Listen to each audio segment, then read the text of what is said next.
si vous n'êtes pas capable de travailler sur vos cours tous les jours et d'être discipliné et d'avoir des bonnes habitudes de travail, tout ça, ça ne sert à rien. Bon, il y a une erreur classique qu'elle vient de faire ici. Le problème, c'est qu'à long terme, ça fonctionne pas. Elle se concentre plus sur la forme que sur le fond, en fait. On essaie de rendre les études jolies, alors que dans la réalité, c'est quelque chose qui est pas beau du tout.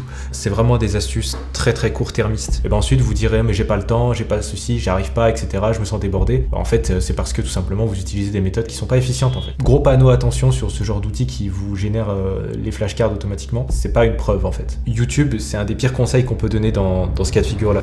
Si tu as déjà cherché comment mieux réviser ou mieux réussir tes études sur YouTube, tu es sûrement déjà tombé sur ces vidéos parce qu'elles sont vraiment partout. Aujourd'hui, je vais réagir à ces conseils. On va parler d'organisation, de méthode, de révision, de motivation, bref, tout ce qui concerne les cours et les études. Et il y a sûrement dans le tas des méthodes et des conseils que tu suis toi-même. Et le moins qu'on puisse dire, c'est qu'il y a beaucoup de choses à dire sur ces conseils qu'on donne aux étudiants dans ces vidéos. Il y a certaines choses qui sont complètement fausses et il y en a d'autres qui vont te faire perdre un temps fou et te faire gaspiller ton énergie. Alors je vais peut-être devoir être très cash sur certaines de ces méthodes, mais il n'y a rien de personnel contre ces créateurs, bien entendu, ils sont sûrement bien intentionnés. Le problème, c'est qu'on donne souvent des conseils basés sur notre expérience personnelle et on essaie de généraliser ça aux autres. Le truc, c'est que réussir ses études, c'est souvent contre-intuitif. On est attiré par des techniques qui ont l'air de fonctionner, qui sont belles, qui donnent envie d'essayer, mais en fait, ça fonctionne pas aussi bien qu'on l'espère. Alors au Nivore, on a formé plus de 2000 étudiants et on voit les mêmes erreurs chez 70 à 80% des étudiants qu'on accompagne. Et ces erreurs, elles viennent souvent directement de ce genre de vidéos. Et du coup, je vais réagir à ces vidéos en basant sur des études scientifiques et pas sur mon opinion personnelle. Notre but, c'est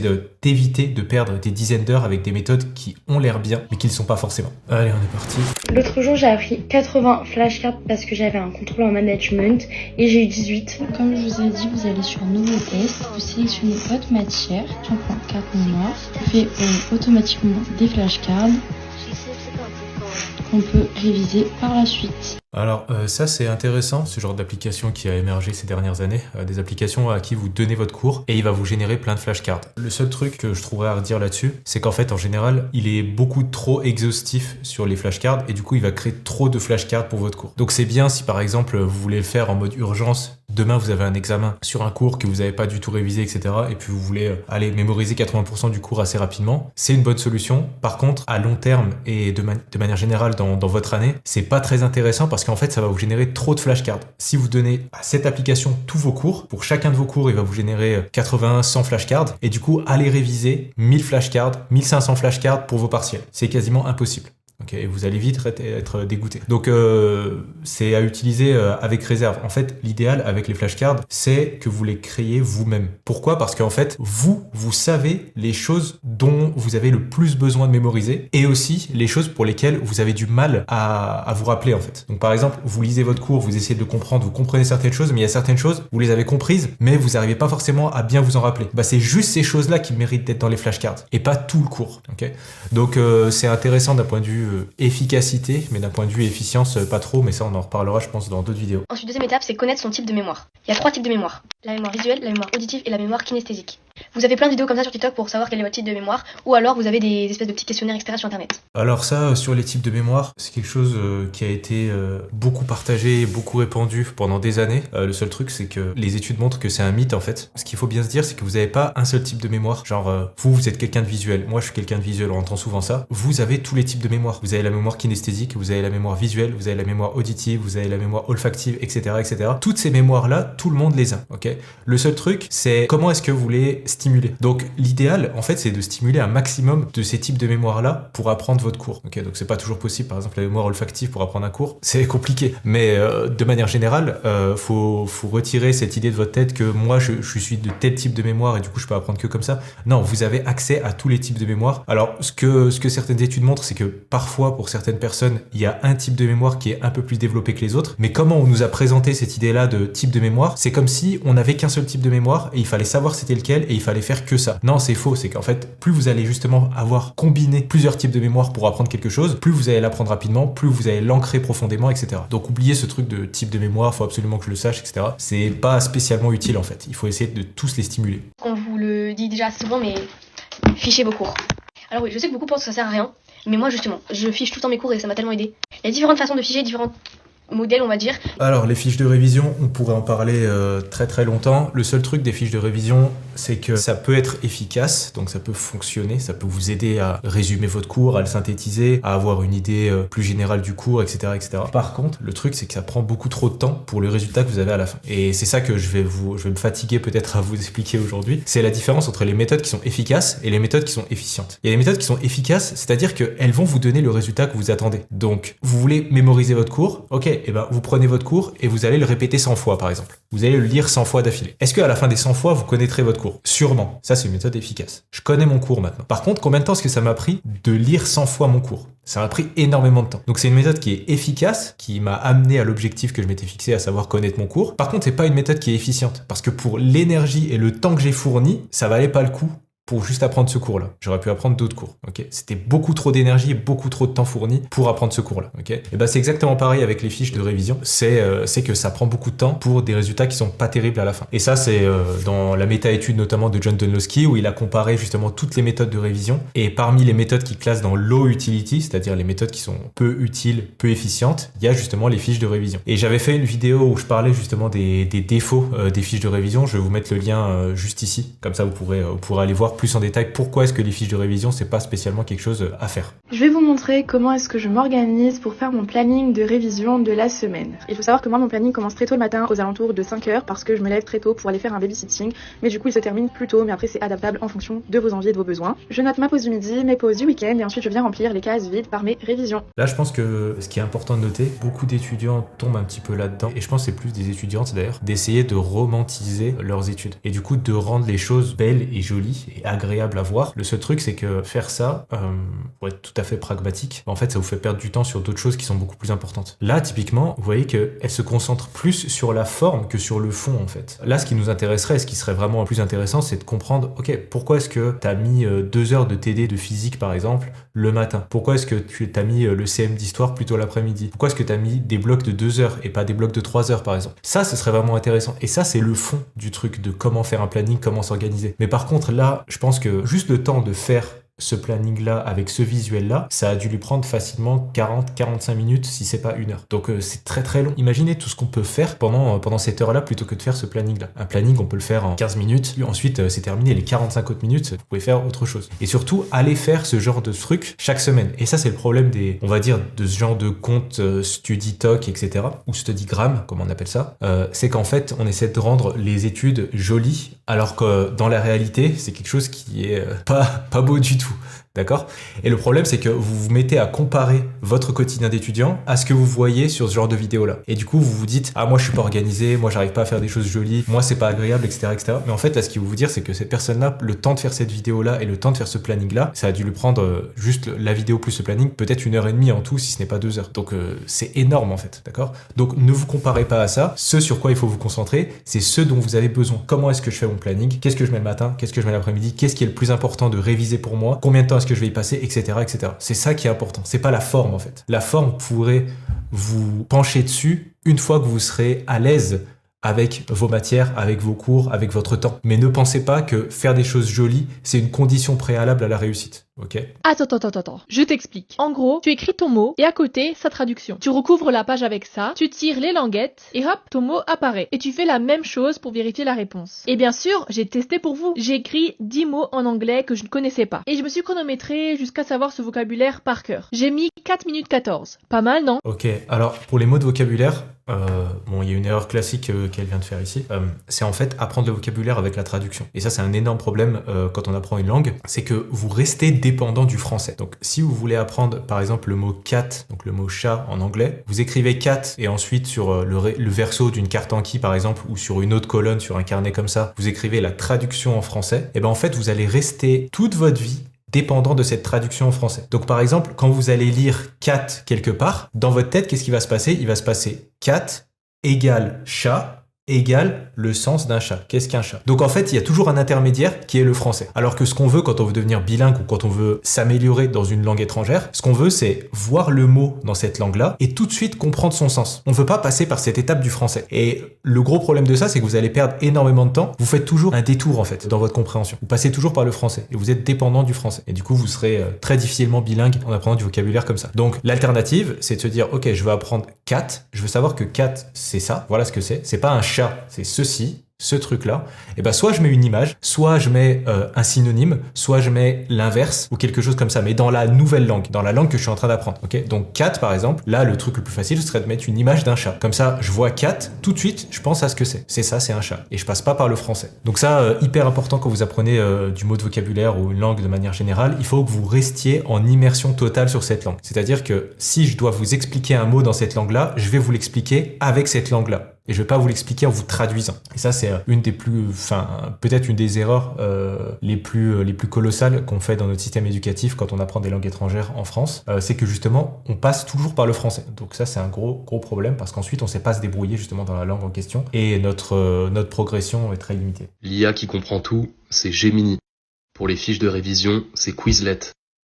Pour les dissertations, c'est Claude. Pour parler à tes cours, c'est Notebook-LM.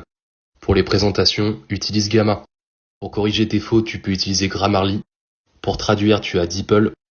Pour reformuler, c'est Quillbot. Alors ça, c'est intéressant, c'est du coup des IA pour étudiants en 2026. Je suis d'accord avec la plupart des outils qu'ils présentent. Le seul truc qu'il faut bien se dire avec l'intelligence artificielle quand on est étudiant, c'est que ça ne remplace absolument pas votre capacité à étudier. En fait, ce qu'il faut se dire avec l'IA, c'est que l'IA, c'est comme un multiplicateur de votre compétence, de votre capacité actuelle. C'est comme si vous faisiez x100 sur ce que vous êtes déjà capable de faire. Le truc, c'est que si vous êtes déjà à 0, si vous savez pas étudier, si vous savez pas réviser, vous savez pas mémoriser, vous savez pas vous concentrer, vous savez pas prendre des notes, vous savez pas faire toutes ces choses-là, c'est-à-dire vous savez pas étudier en fait, et ben ça va faire 0 x 100. Et 0 x 100, ça fait toujours 0. Donc ce qu'il faut se dire, c'est que ça fonctionne très bien quand vous savez quand les utiliser. Je sais exactement quand est-ce que je vais aller utiliser Notebook-LM. Je sais exactement quand est-ce que je vais aller utiliser Claude. Je sais exactement quand est-ce que je vais aller chercher plus de compréhension pour mon cours avec Gemini, etc., etc. Mais sinon, on se retrouve avec un nuage d'outils qui ont tous l'air intéressants, etc. et on sait plus quoi utiliser. Pourquoi ? Parce qu'en fait, on n'a pas cette colonne vertébrale, on n'a pas cette méthode qu'on suit étape par étape, une vraie méthode d'étudiant, et du coup, on se perd avec tous les outils qui sont disponibles. Si toi aussi tu galères à faire tes fiches de révision de mathématiques, eh bien t'inquiète pas, je te montre comment faire tout de suite. Premièrement, tu vas prendre un feutre noir, donc moi j'ai pris un brush pen, je vais écrire le titre et je vais ensuite faire 2 traits de surligneur sur les côtés. Je vais écrire mathématiques, donc le nom de la matière, et en haut le numéro du chapitre. Donc là, c'est pareil, c'est la même chose dont on a parlé tout à l'heure. Accorder plus d'importance à la forme qu'au fond, et du coup, on perd énormément en efficience, on perd énormément en temps, etc., etc. Et quand vous allez vous retrouver débordé par les cours parce que vous avez voulu faire une fiche super belle pour chacun des cours, et ben ensuite vous direz mais j'ai pas le temps, j'ai pas ceci, j'arrive pas, etc. Je me sens débordé. En fait, c'est parce que tout simplement vous utilisez des méthodes qui sont pas efficientes en fait. Comment faire des belles fiches de révision ? Pour réaliser les miennes, j'utilise le logiciel Canva. Je commence donc par rassembler les définitions et les notions essentielles que je vais venir résumer. Une fois que j'ai rédigé l'ensemble de mes textes, je vais venir illustrer certains des concepts que j'ai développés. Dessiner, c'est une bonne manière pour déconstruire et s'approprier des concepts. J'aime bien réaliser mes illustrations et schémas moi-même, car ça permet de vraiment personnaliser ses propres fiches. Là, c'est intéressant, parce qu'en fait, il y a une partie qui est pas spécialement efficace, et il y a une autre partie qui est vraiment intéressante. Donc la partie qui est pas spécialement efficace, c'est justement tout le temps qu'il a dû prendre pour faire cette fiche avec Canva. Et ça, c'est la même chose, on en a déjà parlé au début de la vidéo, c'est pas la peine que je le répète ici, c'est accorder trop d'importance à la forme par rapport au fond. Par contre, ce qu'il fait ensuite, à savoir créer des visuels lui-même à la main pour justement s'approprier des concepts, ça c'est hyper efficient, d'accord ? Et s'il ferait juste ça, ce serait largement suffisant pour justement comprendre les concepts et s'approprier le cours et le maîtriser, plutôt que d'essayer de faire toute cette fiche-là et le fait de le rendre joli. Ces visuels-là, c'était largement suffisant. Et ces visuels-là, c'est les choses qui lui ont pris le moins de temps dans le processus pour créer cette fiche-là, et pourtant c'est les choses qui vont lui apporter, je pense, le plus de résultats, très certainement. Donc encore une fois, concentrez-vous sur ce qui apporte du résultat, sinon vous allez être dépassé. Alors on va passer maintenant sur YouTube avec des vidéos long format. Alors, on va prendre juste quelques extraits, je pense, de ces vidéos-là. C'est parti avec Monsieur Dreamax qui nous dit comment avoir 20 sur 20 en révisant la veille. Bon, je suis très sceptique avec ce titre, mais bon, on va voir. T'aimerais avoir 20 sur 20 ton prochain examen, mais tu t'y prends un petit peu tard. Mais avant ça, moi aussi, j'étais étudiant. Et j'ai passé les concours de Polytechnique, j'ai fait un bac+5 ingénieur génie civil et j'ai même été majorant de ma promo. Donc t'inquiète pas, les études, ça me connaît. Alors ça, c'est un truc intéressant, justement. Il dit qu'il a fait Polytechnique, qu'il a un bac+5 en génie civil, qu'il a été même majoré, etc. Et du coup, que les études, ça le connaît. Donc ça, c'est un argument d'autorité qui est clair, que j'utilise moi aussi en général. Le seul truc, c'est que ça prouve pas grand-chose. Ça prouve pas que ce que vous allez dire après, c'est juste. Ok, ça peut vous donner une idée de crédibilité, mais vous pouvez très bien avoir majoré avec une mauvaise méthode qui ne fonctionnera pas pour les autres. Et c'est ça la grosse différence, c'est la différence entre les conseils qui ont fonctionné pour nous et des conseils qui sont censés fonctionner pour tout le monde. Et la différence entre les deux, en général, c'est les études scientifiques, les recherches sur le fonctionnement du cerveau, etc. Si vous êtes passé par cette étape-là de recherche, de comprendre comment le cerveau, etc. fonctionne, là, vous pouvez donner des conseils qui vont normalement s'appliquer à plus ou moins tout le monde. Mais par contre, si vous vous basez juste sur votre expérience personnelle, sur ce que vous avez l'impression qui a fonctionné pour vous, et du coup, vous considérez que ça, c'est la meilleure méthode à utiliser, et vous partagez ça avec tout le monde, là, ça peut être la source de confusion, d'erreurs, de perte de temps et de médiocrité. Alors, je sais pas, on verra, on va pas juger la vidéo en avance, mais je vous préviens juste là-dessus, comme quoi c'est pas une preuve, en fait. Quelqu'un qui vous dit « je suis major » et du coup, écoute ce que je vais te dire, c'est un argument, par contre, c'est pas une preuve en soi que sa méthode est bonne et va fonctionner pour vous, surtout. Et donc, sachant cela, au lieu de réviser comme 99% des étudiants tard le soir, fatigués avec le cerveau en compote, nous, on fait partie des 1%, on est plus malin que les autres. Au lieu de réviser le soir, on va se lever plus tôt et on va réviser le matin. Alors quand je dis se réveiller tôt... Merci. Le fait de réviser le matin au lieu de réviser le soir, c'est quelque chose que je vous rabâche depuis longtemps et puis que je rabâche aux étudiants qu'on a l'occasion de coacher. C'est inverser en fait le moment où vous révisez plutôt que ce soit le soir que ce soit le matin. Pourquoi ? Parce que le matin, vous êtes beaucoup plus frais. Le matin, vous avez aussi un temps limité avant d'aller en cours. Et du coup, vous êtes beaucoup plus efficace. Et puis, il y a plein d'autres choses. Il y a les rythmes circadiens, il y a des hormones qui sont sécrétées le matin, qui sont pas sécrétées le soir ou beaucoup moins sécrétées les soirs. L'adrénaline, la sérotonine, l'endorphine, etc. Et ces choses-là, en fait, c'est de la glu pour l'information, c'est de la glu pour la connaissance, c'est une sorte de turbo pour la compréhension. Et du coup, le matin, vous êtes beaucoup plus efficace, beaucoup plus efficient et ça fonctionne beaucoup mieux. Quand tu t'assois à côté de tes potes, eh bien, tu es distrait. Tu as envie de rigoler. C'est comme là, j'ai un petit bonhomme qui rigole. Ouais, ça, c'est un très bon conseil aussi. En fait, voyez votre temps passé en cours comme un investissement. C'est pas un temps juste à être présent comme ça, faire acte de présence. C'est un moment d'investissement. C'est un moment où vous devez être à 100%. Donc c'est pas le moment en fait de vous mettre, comme il l'a dit, à côté de vos copains, à côté de vos amis pour discuter ou autre. Je sais que moi personnellement, quand j'allais en amphi, j'étais tout seul en fait. J'allais tout seul, tout devant à gauche, tout devant à droite, et je me mettais à côté de personne. Parce que ce temps-là, je le considère vraiment comme un investissement. Je veux pas passer des heures chez moi à essayer de comprendre le cours alors que j'ai assisté au cours. Je veux faire en sorte que quand je sors du cours, j'ai compris le cours. Au minimum, je l'ai compris. Je l'ai peut-être pas encore mémorisé, mais au minimum, j'ai compris 70, 80, 90% du cours. Et ensuite, à la maison, j'aurais plus qu'à mémoriser ou à m'entraîner à faire des exercices, etc. Donc, encore une fois, très bon conseil. Et maintenant, la première technique de révision qui est banger, qui te permet d'avoir 20 sur 20 au dernier moment, c'est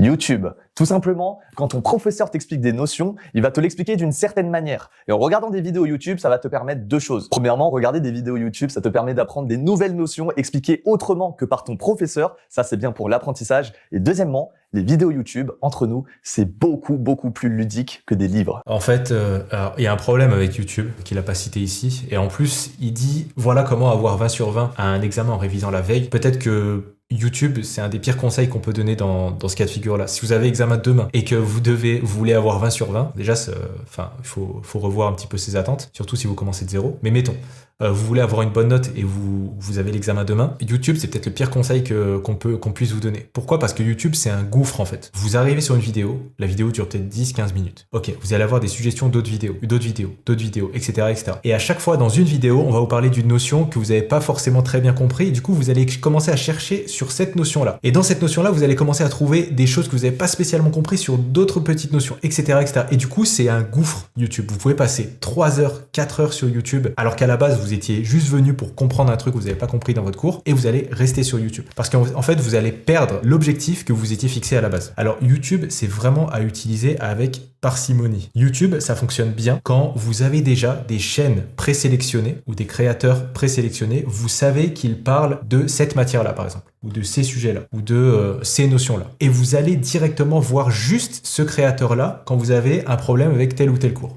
Vous savez que pour tel cours, je vais voir telle chaîne. Okay, et je ne vais pas commencer à faire des recherches sur YouTube pour tomber sur plein de suggestions de vidéos.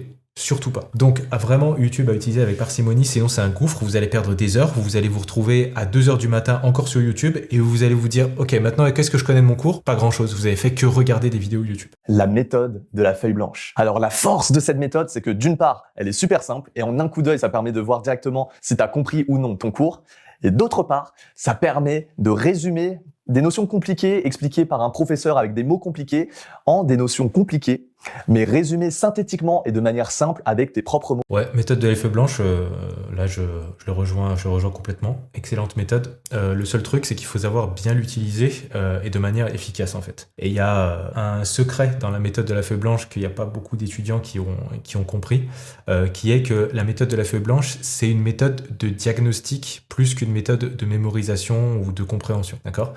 Si vous voulez en savoir plus, j'avais fait une vidéo justement où je montrais comment utiliser la méthode de la feuille blanche. Je vais vous mettre le lien juste ici. Ok, on va enchaîner avec Michael Wu, que je ne connais pas. Le secret asiatique pour étudier efficacement. Le deep work fait référence à un état de concentration maximale qui te permet d'apprendre des choses difficiles et de produire rapidement un travail de qualité. Sur cette chaîne, on fait référence à ça souvent en parlant de flow. C'est entrer dans un état de concentration qui est tellement profond qu'on est plongé dans notre révision, dans les révisions de notre cours ou dans les exercices qu'on est en train de faire. Et du coup, on est très efficace, très efficient, on comprend les choses beaucoup plus vite, on mémorise les choses beaucoup plus vite et on vit l'instant présent de manière beaucoup plus intense. Donc ça, c'est l'état de flow. Comment entrer dans l'état de flow ? La vidéo comment apprendre un cours 3 fois plus vite, il y a une partie de cette vidéo-là où justement on parle de la concentration et de comment entrer dans l'état de flow. Je te mets le lien juste là si tu veux aller voir. Cette inefficacité devient évidente lorsque tu réalises que lorsque tu fais tes fiches de révision, tu recopies tout. Ce qui signifie que d'une part, tu ne cibles pas tes lacunes, mais en plus, tu ne mémorises rien. Cela finit par gaspiller ton temps. C'est pourquoi les questions d'examen passé ou les questions spécifiques au sujet sont très précieuses. Elles te permettent de repérer les lacunes dans tes connaissances et de les combler avec de nouvelles informations. Ouais, ça c'est vraiment intéressant. C'est avoir en fait un guide qui va vous dire qu'est-ce que vous êtes censé réviser de votre cours. Parce qu'en fait, votre cours, potentiellement, il va faire 10, 15 pages, 20 pages, 30 pages, peu importe. Ensuite, vous allez avoir un examen. Mais en fait, dans cet examen, vous n'avez pas besoin d'apprendre ces 30 pages de cours ou de comprendre ces 30 pages de cours. Cet examen ne reflète finalement qu'une petite partie du cours. Mais la question, c'est comment savoir quelle est cette petite partie du cours qui est vraiment importante pour l'examen. Qu'est-ce que je suis vraiment censé savoir ? Qu'est-ce que je suis vraiment censé savoir faire ? Qu'est-ce que je suis vraiment censé comprendre aussi ? Et en fait, comment avoir accès à cette information-là, justement, qui est de savoir quelle partie du cours est vraiment importante et laquelle n'est pas importante, c'est en ayant accès justement à des annales, à des examens blancs, à des examens passés. Et là, directement, vous savez, en faisant ça, juste en les lisant ou en essayant de les faire, vous avez directement l'information pour savoir qu'est-ce que je dois savoir de mon cours pour faire cet examen-là. Donc là, très bon conseil encore une fois. Mais je comprends à quel point il peut être difficile de supprimer complètement toutes ces distractions à notre ère moderne. Alors comment rester concentré lorsque tu dois travailler ? C'est simple. Tu te dis que tu feras 2 heures de deep work et qu'après cela, tu pourras passer le reste de la journée à avancer sur des business ou à regarder Netflix sans culpabilité ou à parler avec tes amis sans stress. Parce que nous savons tous que le pire sentiment, c'est lorsque tu te détends mais que tu as toujours cet examen que tu n'as pas étudié. Donc tu dois te promettre que la seule condition est que tu dois faire ces 2 heures de travail pleinement concentré, sans distraction. Et seulement si tu réussis, tu pourras t'amuser, appeler tes potes ou avancer sur le business. Ouais, là je suis d'accord à 30%. En fait, le truc avec le fait de se dire que je vais m'autoriser à me distraire après avoir fait le travail et après avoir révisé tel ou tel cours, c'est que du coup ça veut dire que ces distractions-là, elles sont encore présentes dans votre vie. En fait, il y a 2 problèmes. Il y a le problème de quand vous êtes en train de réviser, vous êtes déjà en train de penser à la récompense que vous voudriez avoir et du coup ça vous distrait et c'est comme si vous révisiez pour cette récompense-là. Et du coup ça devient une motivation qui est vide en termes de sens. Parce que si juste vous révisez pour vous donner le droit d'aller voir Netflix après, c'est une motivation qui est assez futile au final. Et le deuxième problème, c'est que de manière plus générale dans votre vie, et ça je l'expliquerai sûrement dans d'autres vidéos, c'est que les distractions, les stimulations, le plaisir facile, etc., ça ne peut pas cohabiter avec le travail intellectuel, comprendre des choses complexes et exceller dans ses études. Ces 2 choses, ces 2 sphères-là, elles sont exclusives en fait. Et du coup, pour que l'une survive, vous allez devoir éliminer l'autre. Alors ça, c'est une conviction profonde que j'ai et que je partage avec mes étudiants. Et c'est pour ça que pour moi, il faut complètement se reprogrammer pour être excellent dans les études et être épanoui dans les études, parce que sinon, vous serez toujours frustré si vous êtes encore addict et accro à ces distractions. Vous serez toujours frustré quand vous travaillez et vous trouverez jamais de plaisir à travailler et vous trouverez jamais de plaisir à avoir ces accomplissements. Et si tu entres dans cette session sans avoir une idée précise de ce que tu vas faire, non seulement cela va te distraire, mais cela va aussi prendre beaucoup de temps à réfléchir sur ce que tu vas faire. Ouais, ça c'est un problème aussi dans les sessions de révision, c'est que quand vous commencez, vous posez à votre bureau et vous dites je vais travailler, il y a énormément de décisions que vous devez prendre. Alors sur quelle matière est-ce que vous allez travailler ? Ok, vous allez travailler sur telle matière. Sur quel chapitre est-ce que vous allez travailler ? Ok, sur tel chapitre. Ensuite, dans ce chapitre-là, qu'est-ce que vous allez faire ? Est-ce que vous avez besoin de comprendre ? Est-ce que vous avez besoin de mémoriser ? Est-ce que vous devez vous entraîner sur des exercices, etc., etc. Il y a plein de micro-décisions que vous devez prendre et en fait, ces micro-décisions-là, elles sont en train de vider votre énergie et votre énergie mentale. Et c'est entre autres pour ça que je vous conseille d'avoir un vrai système d'études qui va décider à votre place qu'est-ce que vous êtes censé faire tel jour, à telle heure et comment. Donc par exemple, les étudiants que j'accompagne, je leur fournis ce que j'appelle un copilote. Et en fait, quand ils commencent à travailler, par exemple, ils se disent je vais travailler 2 heures sur les maths, ils ouvrent ce copilote. Ils leur montrent le cours sur lequel ils veulent travailler. Le copilote d'organisation va décider à leur place qu'est-ce qu'ils vont faire pendant la semaine. Tel jour, à telle heure, vous allez réviser telle chose, ensuite telle chose, ensuite telle chose, ensuite vous allez travailler sur telle matière, telle matière, telle matière.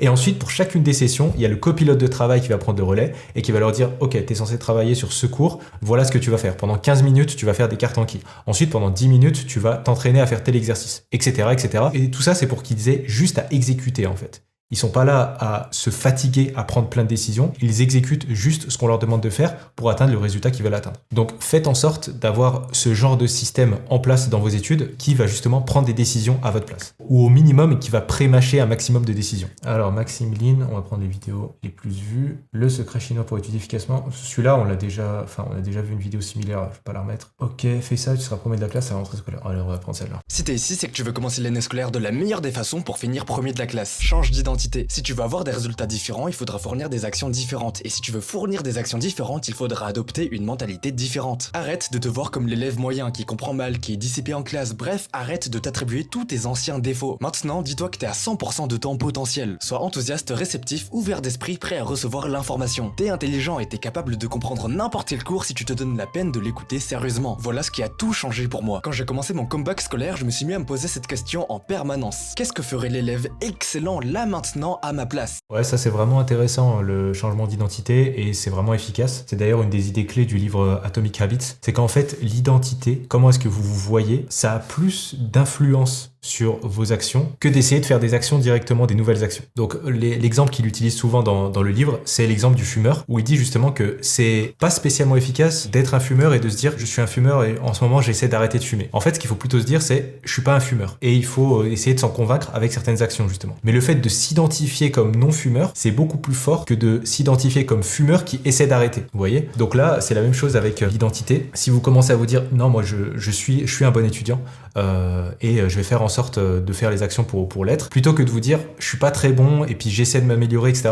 Là, votre identité, elle est pas suffisamment claire et du coup, elle va pas donner les fruits que vous attendez. L'élève excellent, celui qui a 30 sur 20 de moyenne. C'est celui qui s'installe tout devant, celui qui participe. Et ensuite, en effet, automatiquement, vous allez commencer à prendre des décisions qui sont différentes parce que vous vous voyez comme quelqu'un de différent. Donc là, ouais, c'est un très très très bon point. Comment mettre en place ces habitudes quand on n'a pas de discipline? Voici 5 conseils qui m'ont aidé, que tu peux appliquer juste après et qui fonctionnent vraiment. 1. Commence petit. Tu veux relire tes cours tous les soirs? Ne commence pas directement par une. Ouais, les habitudes aussi, très bon conseil. Et puis c'est la base en fait. Vous pouvez avoir les meilleures méthodes de révision, vous pouvez avoir une grosse motivation, vous pouvez avoir un gros objectif, etc. Si vous n'êtes pas capable de travailler sur vos cours tous les jours et d'être discipliné et d'avoir des bonnes habitudes de travail, tout ça, ça ne sert à rien. Parce que les études, c'est un jeu qui est long terme en fait. C'est pas un jeu qui se joue sur 2 semaines de partiel, c'est un jeu qui se joue sur plusieurs années. Et du coup, pour ça, il faut créer des habitudes qui soient vraiment ancrées. Donc là, en effet, capital, très bon conseil aussi. Franchement, très bonne vidéo. Allez, maintenant, on va passer sur être étudiant, qui est... Ouais, je pense qu'il y a plutôt un média pour étudiants, plus qu'autre chose. Du coup, on va regarder ça. La flemme peut sauver tes examens si tu connais ces 3 secrets pour l'utiliser à ton avantage. Le premier, c'est l'effet de complication. Le but, c'est de rendre les choses qui ne t'aident pas plus difficiles à faire. Par exemple, tu peux faire exprès de laisser ton téléphone dans une autre pièce quand tu dois réviser. Ouais, ça c'est intéressant, mais le problème, c'est qu'à long terme, ça fonctionne pas. Ce genre d'astuce de laisser son téléphone dans une autre pièce, éteindre son téléphone, etc., etc. Ça, c'est des choses qui fonctionnent à très très court terme. Ça peut fonctionner un jour, plusieurs jours, voire même quelques semaines à la limite, et ça me paraît beaucoup, quelques semaines. Mais en général, ça fonctionne pas sur le long terme parce qu'au bout d'un moment, la friction que vous créez et cette barrière que vous créez entre vous et la distraction, vous finissez par la voir de plus en plus fine et en fait au bout d'un moment ce n'est même plus une barrière. Changer de pièce pour aller chercher votre téléphone et finalement commencer à l'utiliser, ça devient quelque chose de plus si gênant que ça et du coup au bout d'un moment ça ne sert à rien, ça ne sert plus à rien. Donc ça fonctionne mais ça fonctionne pas très longtemps. En fait ce qu'il faut c'est vraiment voir votre téléphone et les réseaux et la distraction facile comme une drogue à part entière. Donc si un junkie a une dose de drogue dans la main, en effet, il est plus à même de la consommer. S'il la met dans une autre pièce, il est moins à même de la consommer. Ça, c'est vrai. Mais au bout d'un moment, il va s'habituer à devoir faire ce parcours-là pour aller dans l'autre pièce et consommer. D'accord ? C'est pareil avec votre téléphone. Au bout d'un moment, quand vous n'avez pas votre dose et que vous en avez besoin, vous allez changer de pièce et vous allez aller le chercher. Le deuxième, c'est le double choix. Il suffit de te donner 2 options. Soit tu fais un truc que t'as pas du tout envie de faire, genre aller au lavomatique, laver tes vêtements. Soit tu fais un truc très simple et rapide, comme lire une seule page de ton cours. En donnant à ton cerveau ces deux options, il choisira la deuxième qui est beaucoup plus facile. De manière générale, je pense que sur cette chaîne, ça va être des astuces comme ça. C'est vraiment des astuces très très court-termistes. C'est le genre d'astuces qui vont marcher une ou deux fois parce que vous le faites en vous donnant un petit peu un rôle, comme si vous jouez à un jeu, etc. Vous essayez de tromper vous-même votre cerveau en faisant quelque chose. Genre, t'as le choix entre ça et ça. Alors qu'au fond de vous, vous savez très bien que vous avez un autre choix qui est aller vous allonger sur le canapé et regarder Netflix. Vous faites comme si vous vous restreigniez les choix alors que vous savez très bien qu'il y en a d'autres. Donc c'est un peu comme se jouer un rôle. Donc c'est pareil, c'est très court-termiste comme astuce malheureusement. Et quand t'auras lu une première page, ça sera beaucoup moins dur de continuer de réviser. Ça, pour le coup, par contre, c'est vrai. En fait, le fait de baisser la barrière pour commencer une action, c'est quelque chose qui fonctionne très très bien pour justement continuer à faire cette action-là. Donc c'est la règle des 5 minutes, c'est que vous dites, ok, vous n'avez pas envie de réviser 1 heure, mais par contre, vous vous dites, ok, je vais réviser juste 5 minutes. Vous allez réviser 5 minutes, et à la fin des 5 minutes, vraiment, vous mettez un chrono, et vous dites, ok, j'ai le droit d'arrêter. Mais en fait, vous allez voir en général qu'à la fin des 5 minutes, ça vous dérangera pas tant que ça que de continuer à réviser. Alors que avant de commencer, vous voyez ça comme une montagne. Mais c'est plus le cas maintenant. Ça, pour le coup, par contre, ça fonctionne. C'est la récompense. Plutôt que de ne rien faire en culpabilisant, prévois-toi des sessions où tu t'autoriseras à avoir la flemme. La seule condition, c'est qu'avant tu dois réviser pendant au moins 60 minutes. En utilisant ta flemme comme récompense à court terme, t'auras une motivation pour réviser.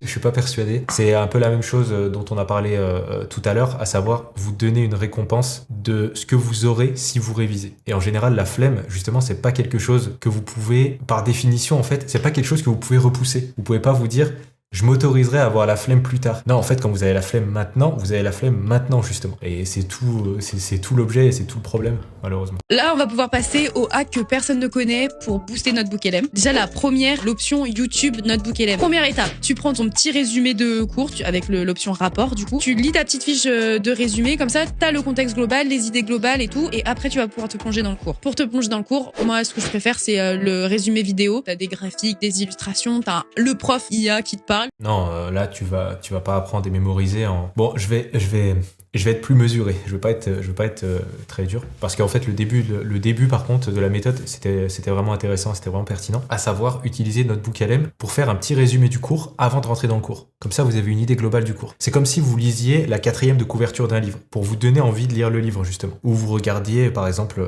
le trailer d'un film par exemple, la bande-annonce d'un film. C'est exactement la même chose. Okay. Donc ça, par contre, la première étape, elle était vraiment intéressante. La deuxième étape, avec la sorte d'enseignant justement qui va vous illustrer le cours en vidéo et autres, ça c'est vraiment intéressant. Par contre, ça, attention, ça vous permet pas de mémoriser. Ça vous permet potentiellement de revoir le cours, de reconsommer le cours. Mais potentiellement, ça peut être une étape qui ne sert à rien en fait. Si vous avez déjà compris le cours ou si vous avez déjà assisté au cours, normalement, vous n'avez pas besoin de refaire cette étape-là encore à la maison. D'accord ? Ce qu'il faut faire à la maison, c'est tout de suite aller dans soit la mémorisation, soit la compréhension plus profonde ou la compréhension normale en fait des notions que vous n'avez pas compris en cours, ou soit de vous entraîner à faire des exercices.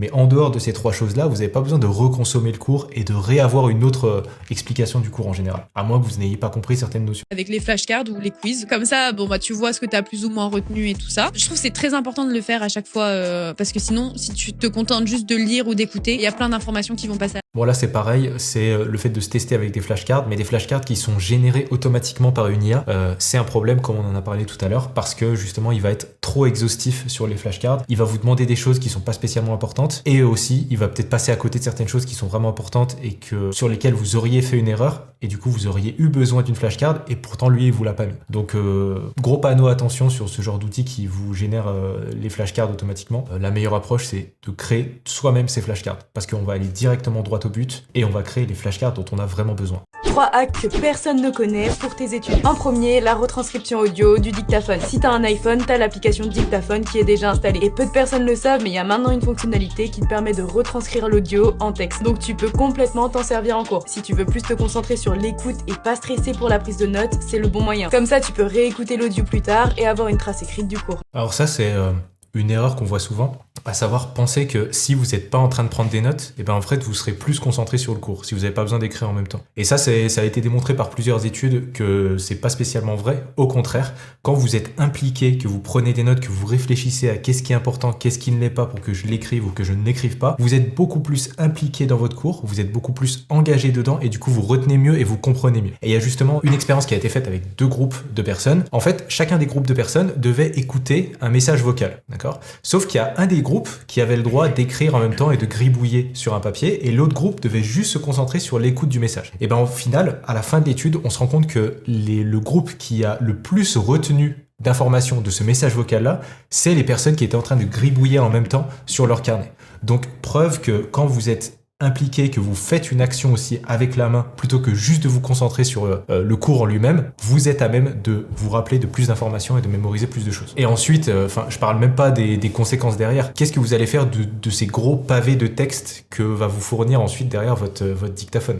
Comment est-ce que vous allez apprendre ça? C'est pas beau, c'est long, etc. C'est exhaustif en plus, il y a tout et n'importe quoi dedans, il y a des choses importantes, pas importantes, etc. Alors que si vous avez pris des notes directement en cours, vous avez déjà fait ce travail-là. Tu dois expliquer aux autres élèves ce que t'as appris la veille. Ouais, ça c'est intéressant, ça rejoint beaucoup la méthode Feynman et aussi la méthode de la feuille blanche, à savoir se mettre dans une posture où vous êtes en train d'expliquer le cours plutôt que dans une posture où vous êtes en train de consommer un cours. Et du coup, ça active d'autres réseaux neuronaux et ça vous permet de combler des lacunes, ça vous permet d'identifier des zones d'ombre, des choses que vous pensiez avoir compris, que vous n'avez pas vraiment compris, parce que si vous n'êtes pas capable de l'expliquer, ça veut dire que vous n'avez pas forcément compris, etc., etc. Donc ça, ouais, c'est intéressant, mais c'est à faire pareil avec parcimonie. Le seul truc, c'est ne pas essayer de faire ça pour tous les cours, tout le temps, de manière automatique, parce que sinon, vous allez perdre beaucoup de temps. Faites-le quand ça vaut vraiment le coup, quand vous avez, on va dire, des doutes sur votre cours, ou quand le cours est long, ou quand c'est un gros coef, etc., etc.